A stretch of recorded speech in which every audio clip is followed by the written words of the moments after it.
Bro, if Zepla hits him with the raid run back, key depletion, checkpoints, flex mythic, and mythic lockouts all in one interview, this is going to be the most legendary interview I've ever seen. Holy shit. Absolutely. You worked on Mythic Plus dungeons and on the Order Halls. Yes, that's true. Also worked on Warfronts, and Sean and I worked together on a little thing called Exile's Reach. Awesome. So Sean, you've Well, done you know, had some hits, had some misses. It is what it is. All right. some quest design. Hey, I worked on Exile's Reach. Only the things that I know everyone liked. And so I worked on Nazmir, Exile's Reach, Azure Span, and I'm the Delves guy right now. What is the most Better not exciting mess thing you it can tell up. me about Delves right now? Oh man, what I can Better tell not you. fuck up. Yes. Is there anything? Man, one of the things that I'm really excited about are the fact that with a Delve, right, you can solo it or go in with anyone that you want, up to 5 people, right? Like my group of friends are very disorganized.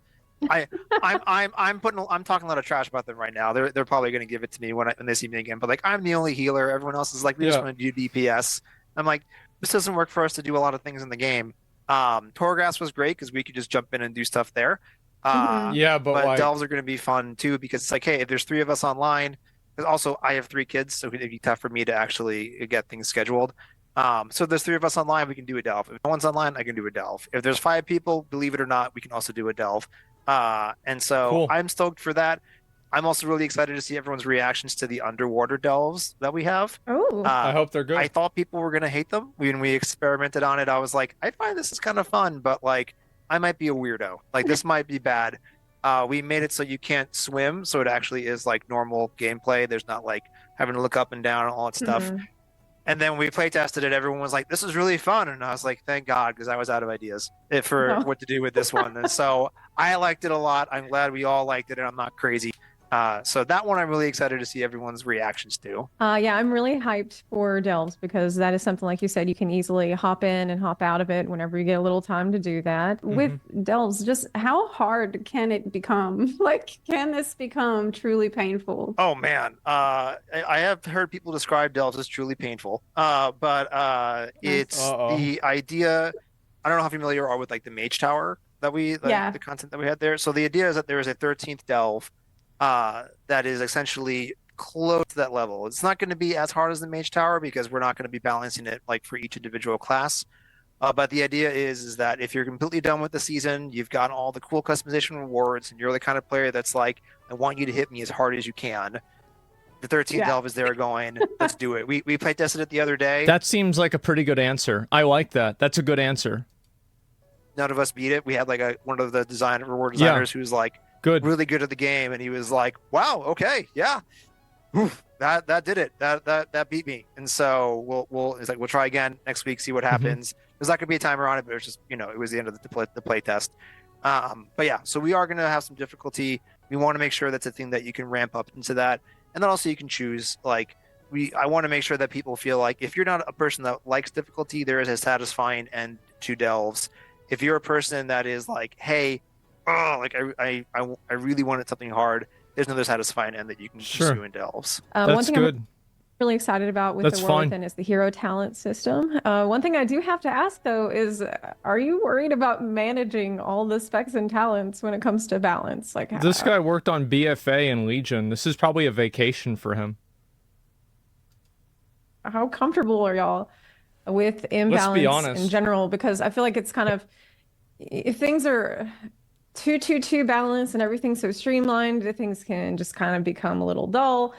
But if they are too imbalanced, obviously that's extremely unfun as well. So how are you feeling about hero talents throwing another wrench in the mix for balancing? I think the right way to say it is that we are also worried, but in the way that it means we're taking it really seriously. You know what I mean? Like it absolutely is complex. It really, in a way, isn't more complex than the system that we already had, because what we're doing is, we're adding hero talent trees, but each spec has access to 2 of the hero talent trees that are being added for that class. And so, overall, when you look at the mix of it, we're still, relatively speaking, we're balancing out the same amount of content with the same amount of difficulty. But it's something the team takes really seriously. Our whole class design team really, I would say, the whole team pays really close attention to what folks are saying, but the class design team is like, if they could plug in a machine and just read directly from players' brains all the time, I think they would, because they really care. They wouldn't want that. Coming out of BlizzCon, when we announced the hero talent system, one of the first things that team said was, hey, we got to get these out to players. We have to start sharing these because we need to get feedback. And this was before marketing and PR was really ready to start talking about more of that stuff. But we figured out a way to make it work. And so we've been posting blogs about them because we honestly really wanted to get player feedback so that we could respond not just to, the balance concerns they had, but also to the fantasy concerns, like making sure that it felt like what they wanted to play when they thought about that kind of hero talent. It was just funny because literally on the way back to my desk, I ran into some of the hero talent designers, and they were like, what are people saying? How is everyone seeing it? Like anything we should know? And I was like, they love delves way more than hero talents. I'm sorry, no one's talking about it. And they were like, really? Like, no, everyone's I can see that. They love it. They're excited for it. So they're all really excited to see what people have to say about it. I'm extremely excited about the hero talents, and I feel like that's the heart and soul of World of Warcraft. So much of it revolves around that class fantasy, and I think that's one of the reasons that Order Halls was such a I'm gonna skip ahead a little bit because I want to get to the important parts, about these raid lockouts. I want to hear about this shit. Knock it out of the park. Like, I already know they want hero talents to be good. Oh, what? I thought you were gonna make them bad. Feature that everyone I know really, really loves, which actually brings me to the question: will Order Halls ever have an effect on future content? Yeah, I wouldn't rule it out, but it's definitely not something that we're talking about doing right now. I'm going to quickly turn that around back on you. And you said you were excited about the hero specs. I'm curious if there's one in particular that you think is really exciting, something you're jazzed about. Oh, Rider I really like the Dark Apocalypse idea for Rogue. Rogue is my original That's the cool class. one. That is what I don't care. I don't even know what the other ones are. Back in the day. The Death Knight one. Back in vanilla. I rated Blackwing Lair, and I'll probably that might be one of my piece. Core memory unlocked. About side quest enjoyer. I love getting the side story from side quests and learning about the world organically that way. The big characters like Anduin, Illyria, things like that. But also I think when we're trying to craft these stories, right, we want to make sure it's a 20-year-old game, right? And we want to make sure if you walk into it, you're not like, they want to make it for adults. I don't know what's going on. We don't have the comic book, see previously Legion, this one quest where Anduin said this. Yeah. We want to make sure it feels like you can enter in, jump into the story, understand what's going on. And then if you know more about Anduin, you know more about Illyria, then you have some I kind of know maybe what's the subtle meaning of that might have been. But if you're like, I don't really know who this is, but Illyria is badass, and I can kind of tell what's going on here, then you can still hop into that. And so we want to make sure also on top of that, right, it's one of those things where you don't want to answer a question that no one had. And so if you see Illyria when you're in for the first time and you say, okay, here's the deal, 10,000, she was stuck, and you're like, I just was wondering what that bow is. And so it's walking that line between it would be awesome, people want to get invested, but the best. What they need to do is they need to add character quest lines like gacha games do. So, for example, in Honkai Star Rail, Genshin, or in Wuthering Waves, and I think Tower of Fantasy does this too, is that they have quest lines that you can go on with a different character that give you a long-form expose into what kind of character this person is. And it gives you an idea of it gives you the backstory of them. It tells you who they are. They have dialogue with you, the character. That's what they really need to do with a lot of these characters, because especially now that you have people like Illidan or Illyria, they've been in the game for so long, but people don't really know who they are. I think it would be a really good investment of time and resources to do this, because it kills two birds with one stone in a way that's extremely good, in that it allows new players to learn the rich history behind the characters, and at the same time it also gives people the opportunity to the people that are fans of the characters to get more content for the character. For example, if I was able to do a quest line for Illidan, I'd really like that. I think that would be really cool, or Thrall or something like that. So it's kind of nostalgia porn for the old school players, and for new players it gets them up to speed with who the characters are, and it gives them a reason to appreciate who they are. I think they should do this absolutely. And like, I think a good parallel to this is that the way that they did the like the heritage armor for the different races, I think that was a general success. I think it was generally a success. And so they should just do that. Like a bestiary? Yeah. Like the Terralian stuff, exactly. Yeah, why not just... that's what I think they should do.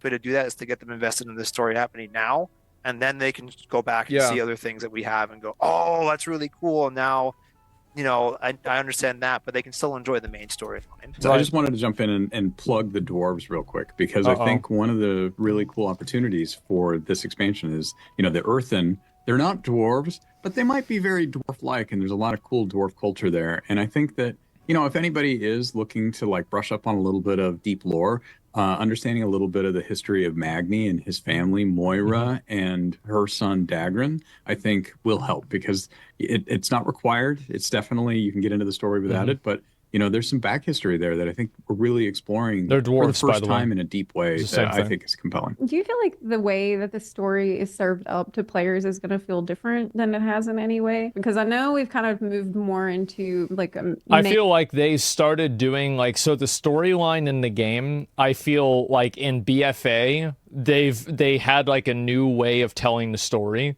Where it's like in BFA, actually, it's really more like in Shadowlands. Yeah, it's in Shadowlands when they started telling the story as like a chronological, like point A to point B to point C, and they tell it as like almost a narrative game. So I think it's probably going to be the same as BFA or as Shadowlands or Dragonflight. Main story, linear quest line. Like, how will it feel different, I guess? There's a few things that we're changing, right? Like you mentioned, we have like the campaign bangs that say, hey, this is part of the main storyline. And so you kind of know like what to follow.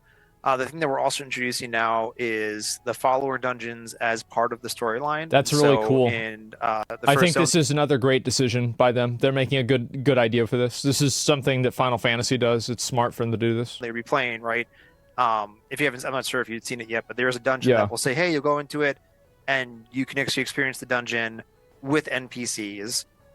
You're experiencing it with NPCs anyway, by the way, because the people that you get matched with, you never talk with them, interact with them, or there's no meaningful communication or conversation with them. So, like, why even have it? You can see that story there, where previously we either said, hey, let's just awkwardly avoid sending you into dungeons, even though they're a big part of the story. Yeah, they should be say, part of the story. You just got to go do the dungeon. Exactly. Figure it out. And so that's one big thing that, like, hey, we can embrace that. You know, we know how follower dungeons work. We have the technology. We have the resources. How's this different than escort quest? That we wanted to in do Final for Fantasy, it plays really well. That's one way we're doing it. And then just from like quest to quest, I think there's things that or like it's like Grand Blue Fantasy Relink. Looking at. Like or like Dragon's Dogma, where you have like pawns help you. Even just something as small it's pretty simple. Like, let's just put a little gossip to ask a question about more about the world and things like that. And if you're interested, you get a little bit more info.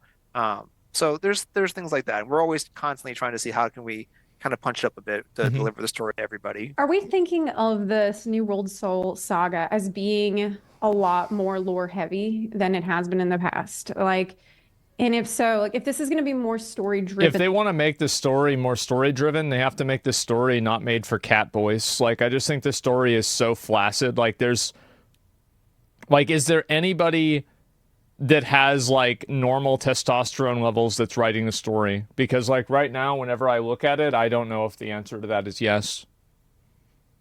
It's limp. It is. It's limp and flaccid. It doesn't go like, bro, like you see, like y'all that might not understand, like go back and play Warcraft 2. Like read the original books and like the stuff that was written by Chris Metzen in like the late 90s and the early 2000s. Completely different. That's what I want. Straight up, I want that more. I want a more masculine, more brutal, more dark story. I don't care about the character's feelings. It's cringe.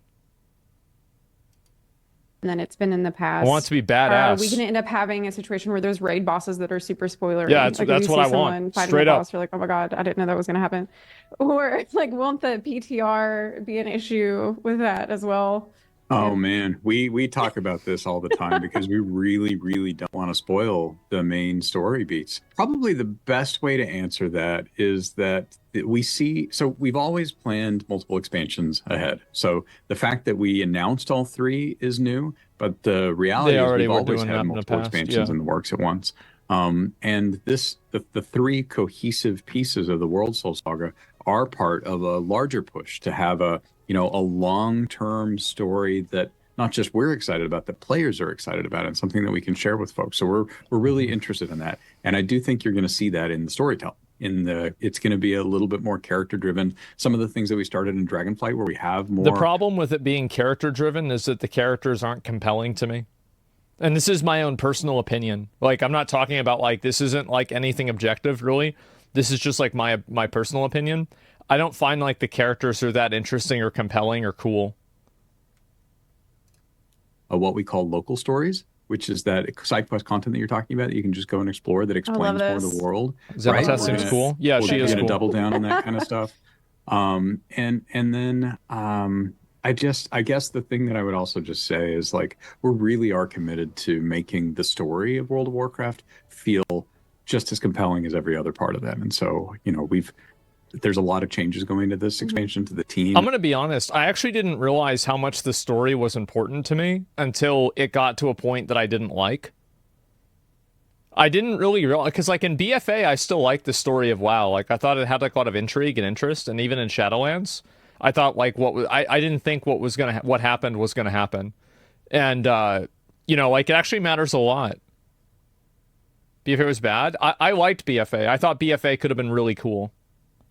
And I think that there were elements of BFA that were really good. And overall, I would say there were more good elements of BFA's story than bad ones. Overall, that are delivering on that, and we're excited about it. I don't want to only ask all about the story, even though that's something that's near and dear to my heart. One question I do have is about more class race combos. Something that I have always wanted is Night Elf Paladin, like Night Elf Shaman. I know that there is some precedent for that in this story with characters like Delgar and the Purifier and Ashenvale, but is that ever going to happen? Another stupid classic Andy take that I have is that I think that only some classes should be certain for certain races. Yeah, Yep.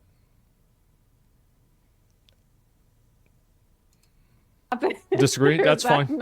I'm sorry. I have to break your heart and say, unfortunately, no. It's not off the table entirely, but at the moment for the War Within, it's not something that we're talking about. Okay. Holy cow. We did a lot of additional class race combos in the Dragonflight, and we feel like for the time being, we're going to, leave it be, focus on some other things, but that may be something that we revisit in the future. Another question I have, looking back on all the best times that I ever had in WoW, usually those good times revolved around guilds, times that I had with my guild. But I know that sometimes it can feel just like a raid roster. Do you feel like there's any plans to update or modernize? This is actually like a fucking like S+++ tier question that Zepla was asking. Holy shit, what a great question.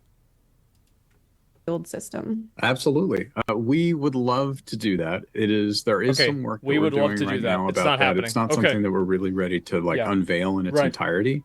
But I can tell you that it's something that we care about a lot. We feel pretty strongly that guilds are the centerpiece of the social experience in WoW. Yeah. And it's something that, honestly, we haven't spent enough time on really bolstering. So definitely more to come in the future, but nothing specific, unfortunately. Something that I've been getting into. Remember whenever they had guild achievements? You guys ever so like we were like the server first for getting the guild achievements for killing all of the critters. It was like Critter Armageddon. And I remember I was out there in Cataclysm whirlwinding down penguins. And we had people rotating, killing penguins. So we would get this achievement, man, the guild achievement perks, dude. Those were so cool. I love those. I wish they'd add more. I wish they'd add those back. Recently is Mythic Plus. I love Mythic Plus. Every other MMO is guild achievements. Yeah, it's awesome. you can I don't know why they stopped doing that. You can hop out of whenever. It doesn't require a lot of time commitment, but it can also be really engaging and fun. I get a lot of enjoyment out of that recently. And I guess I would count myself as a returning player. They didn't remove them. They just never added them. While away, like they just gave up immediately. And recently with Dragonflight, I started to be, it started pulling me back in. And so I think that I speak for a lot of people who are also sort of in my same boat. But as someone who is learning keys, learning dungeons, and like a returner, one thing I have to ask is keystone depletion something that's here to stay? And if so, what is the reasoning behind that? Because especially for like sub 20 keys, when you have a lot of people like who are learning, it can easily be discouraged. I feel like when you fail a key, you waste a lot of time, and that itself feels like a penalty. Or if you have people leave, that also... Bro, she's right about everything. Feels like a harsh enough penalty. She's right about everything. You got your keystone depleted as well. Is that something that you want to keep in the game, or yeah, I hear you for sure. And actually, if I had a way to ask this question, I would ask them, how does key depletion make the Mythic Plus system better? Because that's really the question, right? It doesn't. It makes it worse. For myself, I started pushing keys even further than I had in the past with Dragonflight, because it just, I had friends coming back. It was really exciting. I had what does that have to do with depleting? I finished some of my first 20 keys for the first time ever in season 3. It was exciting. And I know exactly what you're talking about. When you get a group together, maybe something goes wrong and you fail. That already feels bad. You lose a key. That also just sort of doubles. There's also like another component to this that I don't know if he's really taking into account. Is that, like the other guy was talking about how he has like kids now and a wife. Sometimes like your kid throws up and you have to stop playing the game immediately. So like now 4 other people's key is bricked because you're an adult with out of game time commitments. So like, or somebody's internet gets shut off, or there's just an outage in the area due to a storm. Anything, right? It's like you can't look at every single instance of a fail state in Mythic Plus and assume that it is an outcome of bad decision making by the player, right? There are a lot of cases, unless maybe having a kid is a bad decision, right? There are a lot of cases where things happen out of the control of the player and, it hurts everybody else. It's bad. Yeah, it's just bad design. Sound.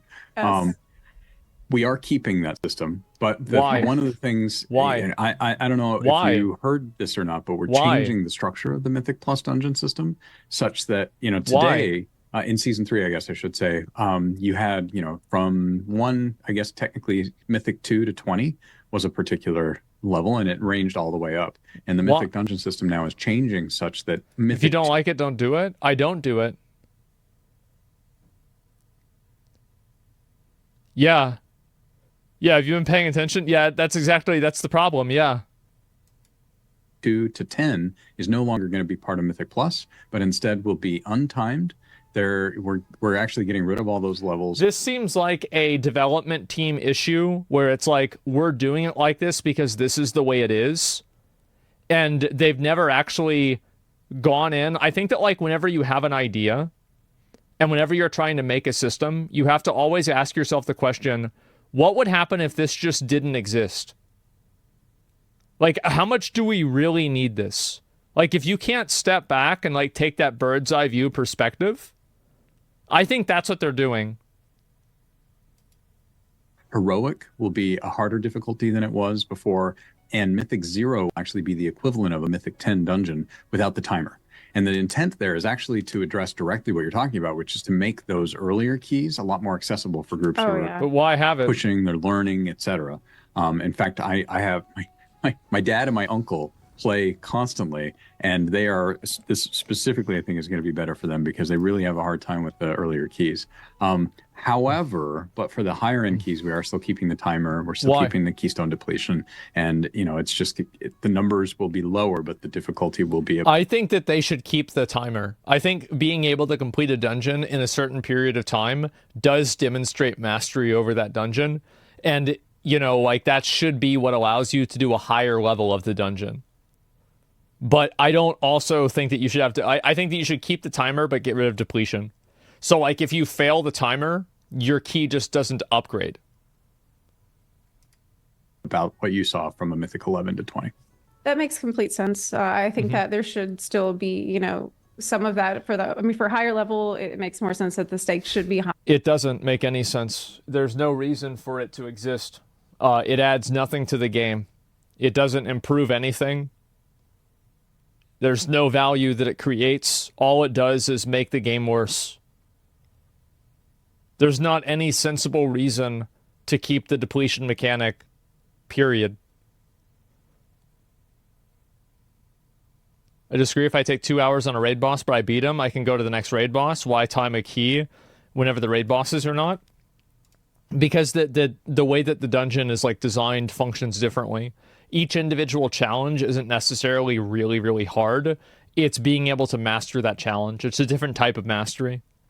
It's like challenge modes, for example. Like anybody could complete a challenge mode. Being able to do challenge mode gold meant that you could do it very fast.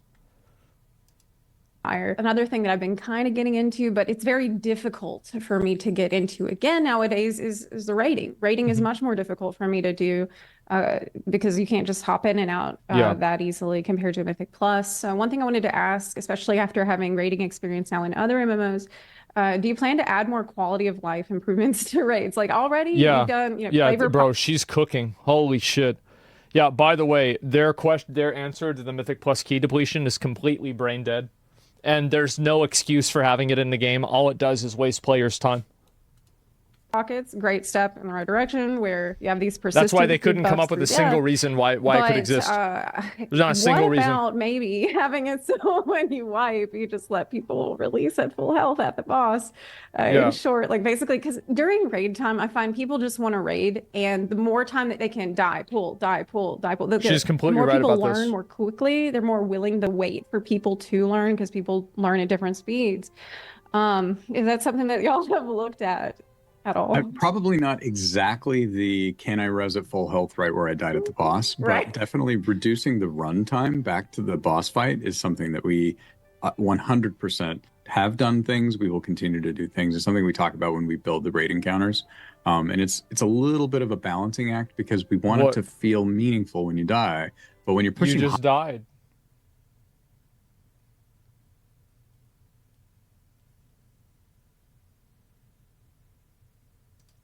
high-end content there. Feel meaningful. What a stupid answer. I wonder how many of these guys... I know this guy played Elden Ring. I know the other guy probably played Elden Ring. I wonder what they think about Stakes of Marika. Are those bad too? Again, it's so stupid. It doesn't feel meaningful. It just feels punishing. And definitely something that it is. It's bad. Keep talking about. Yeah, I've noticed the harder the boss is, the more quickly people will just be like, okay, well, I don't feel like even waiting for people to like. It's almost Here's like the problem.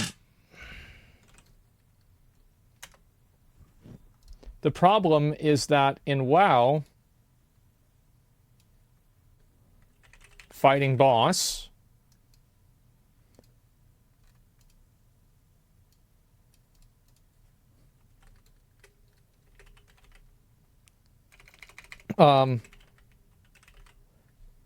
This is the problem. Is whenever you have a 4-hour raid, you actually only have a 2.5-hour raid. There is so much time that is invested into things that are not killing the boss. Running back, buffing, summoning, clearing trash, everything. This is a massive waste of time. And if you play any other MMO, it doesn't have this. Because it's a waste of fucking time. Why is there a meta of soulstoning healers? Why does this exist? Take a step back. Stop thinking about this as a WoW player and think about it as just a person looking at the system of the game. Why does this system exist? It's stupid. It's stupid. It's a vestigial system from 15 years ago that has no place in the game. more time that you wait between pulls, the more people just leave because they become impatient. Another thing kind of related to that is not having a warlock in the raid, I feel like slows it down a lot. It does. Because you can't summon people to the boss. Like a lot of times the raid, again, it's like there's a patience meter that like depletes so fast with people. It's not even a patience meter, it's a time meter. You just simply don't have, if you are a 35-year-old man with a family and a job, you simply do not have the time dedicated to playing a game that arbitrarily wastes your time hours at a time if you were investing 4 hours into it. You just don't have this time. The game is inaccessible to the core audience of the game. No bullshit. That's why Mythic Plus completely cannibalized raiding. It's because of stuff like this. People just don't want to bother with refilling a group because we don't have a warlock. Yeah, it's going to take too long. It's so easy for these things to fall apart. I feel like because of that. So is that something that you've thought about, like maybe summoning without the warlock? I think it's still a thing that we're figuring out. I think, we're experimenting with some of that stuff in Delves with like the checkpoints that we have. Where it's like, hey, you die and you come back. I know some of the dungeon people were like, that's not fair. You get to do that? I'm like, yep, we get to do that. So a lot of that is, hey, let's experiment with it in Delves and see how it feels. Another thing I kind of wanted to chime in too is that, I worked on different companies before, and what I really love here, kind of based off what you're saying, we have an email list of like just send feedback about the game. And so we get a lot of these things where people are like, hey, this isn't great. That'll go like, we'll get like Ian directly would be like, that's a really good point. We should, you know what? Let's get something in the schedule. Like we had something like that with the allied race unlocks, where some of us were like, it's really confusing to unlock it. And like, where do you get the Okay, here's my feedback then. Get rid of raid runbacks, make food persist through death, and make it to where you can summon people at a boss. All three of these things add nothing to the game other than wasting players' time. And every single time that I have to do one of them, it makes me ask myself, why am I wasting my time playing this piece of shit whenever I could do something else in another game that actually respects my time? Every single time I run back, I'm mad. I'm like, why am I wasting my time? Action and stuff like that. Like I was on that email thread and we were just like, let's not fix it. Let's get rid of that part. Let's make it easier for everybody. Sounds like you want Final Fantasy 14? Yeah, they have a better system. I want them to use the Final Fantasy 14 system. It's better. You're exactly right. Done. And so more just to kind of call out, like, even if we say here, hey, we can't do that, like we're having like constant discussions about like, hey, do we have time? Can we just sneak this thing in really fast? And with Delves, we get the opportunity to be like, let's test it out in the Delve, like a little bit of a lower stakes area. Let's try it out, see if we like it. If we like it, cool.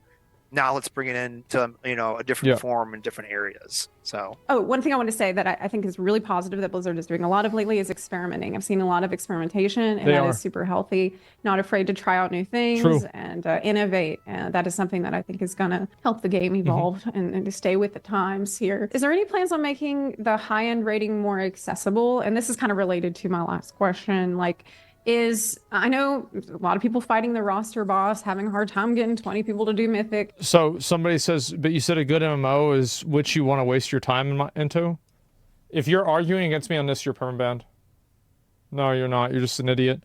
No, you took the quote and you misunderstood it, and you think you're trying to have like this, like, are you trying to do a gotcha? You trying to do like but you said this. You don't understand what I said. You don't remember. I said a good MMO isn't a game. A good game isn't a game that wastes your time. A good game is a game that makes you want to waste your time. That's what I said. You totally forgot the first part. On raid night, have there been any conversations about making Mythic a flex raid or removing Mythic lockouts? Definitely conversations, but we aren't making those changes right now. I think the question about accessibility is a big one that we have on the team all the time.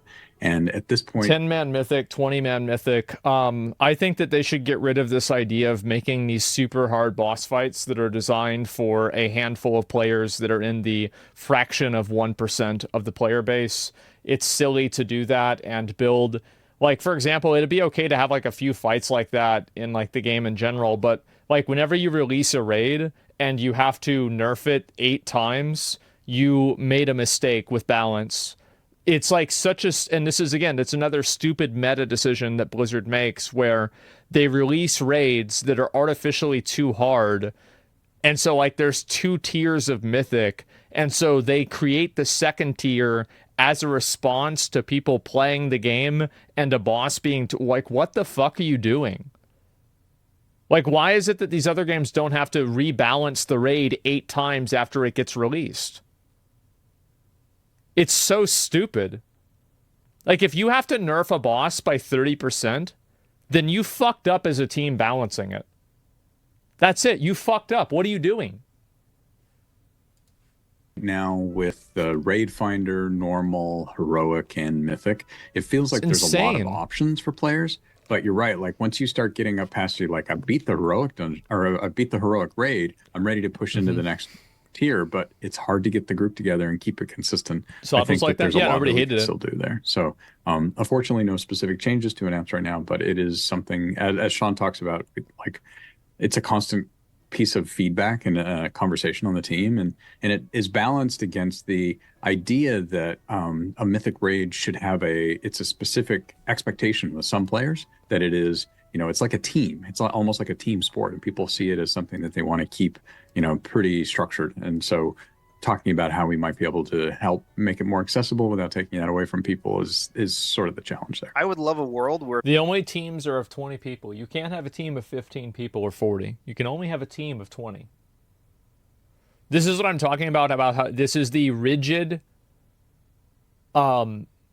completely uncreative mindset that the developer team sometimes has that is draining the life out of the game and preventing it from being more popular and from actually evolving.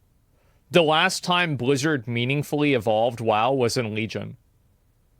Every expansion we've been playing since Legion has just been a worse version of Legion.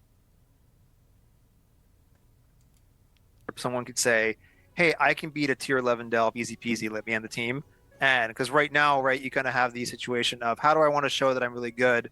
Well, I have to run a Mythic dungeon with 4 other people and get to there. Where in this world, you can say, hey, I checked my DPS. I checked all this stuff. And I was able to survive a tier 11 delve with all these things. And you can go, cool, you're in. And so I'll be really curious. That's not necessarily a goal with delves, but it is a thing that's like, it's hard content now. It's not in the outdoor world. How does that going to, shake things up a bit for things above? So I'll be curious to see how everyone feels about that. Yeah, there's so much direct knowledge people need to have about Mythic Plus pulls, and with the punishment system that Mythic Plus has with depletions, nobody is going to want to do a delve, or nobody is going to use a delve as a frame of reference to judge a player's skill for Mythic Plus. It's just not going to happen. Your IO score for delves. Yeah. So I tend to be a competitive person, and so I'm really looking forward to pushing those delves and War Within. Actually, one thing I like about follower dungeons a lot is that I feel like it's such a safe environment to learn your class and practice. Great point. She's totally right. Spec and play around with things. Completely right.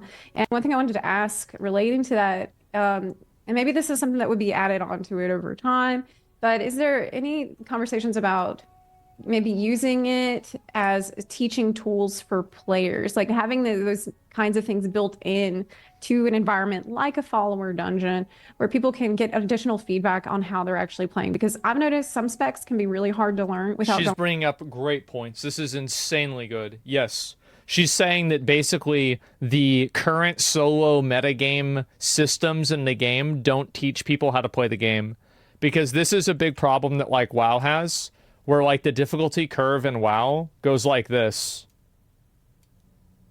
And like right here is whenever you go from like queue-based content versus dungeon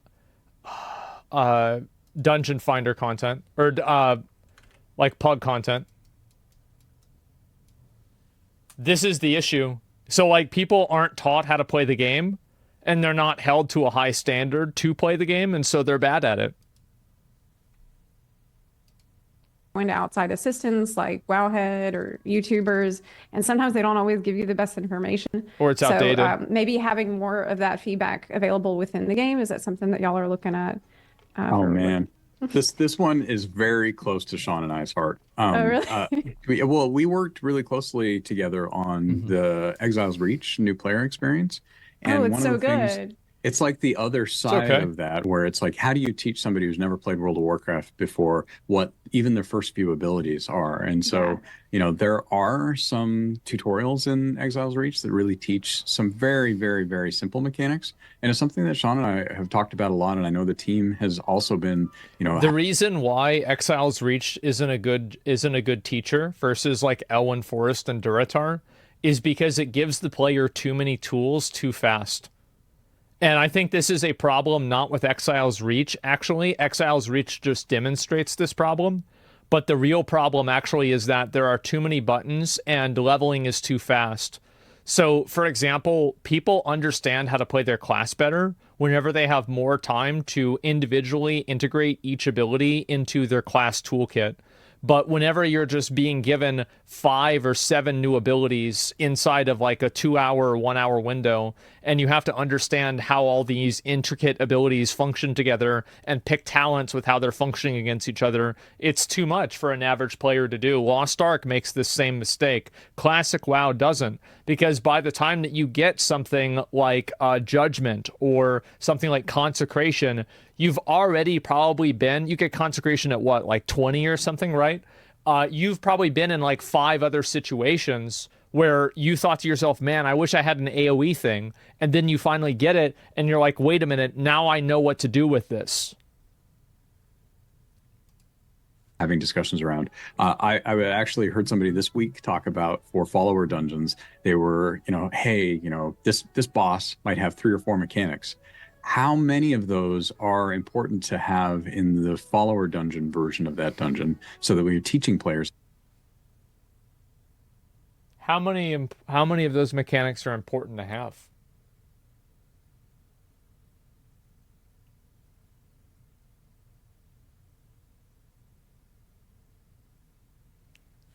I think a lot of them probably aren't.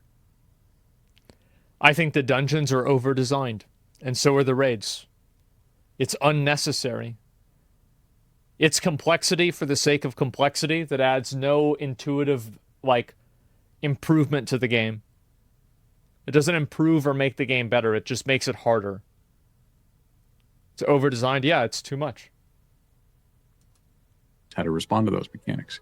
Because, maybe it's a little overwhelming to have all 4 of those mechanics all at once, and especially for somebody who's brand new to healing, and they're just trying to figure out how do they make sure that, Captain Garrick doesn't die for the first time or something like that. Yeah, I do think Exiles Reach does a very good job of introducing basic stuff to the player, like how do you pick up an item, like what is a quest item, like all these basic stuff.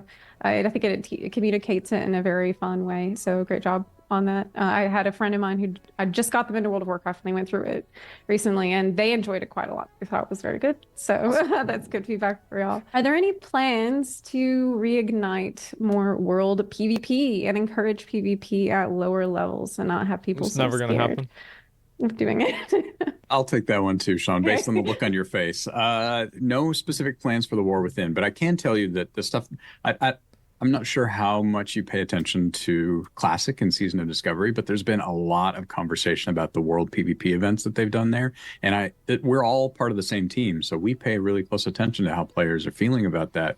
And it's a conversation on our team about, hey, that thing that's happening over there in Classics, people seem to be really excited about that. Is there some way that we could create something that feels like that, but in modern WoW? And, we have the way our servers work are a little bit different from Classic, but this definitely... Yeah, I know that.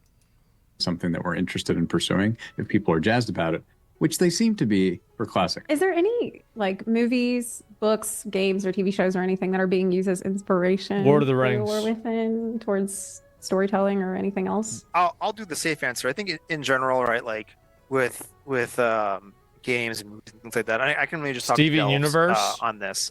Whenever we're looking at a future, the Fairly Odd Parents. How do we want this to feel?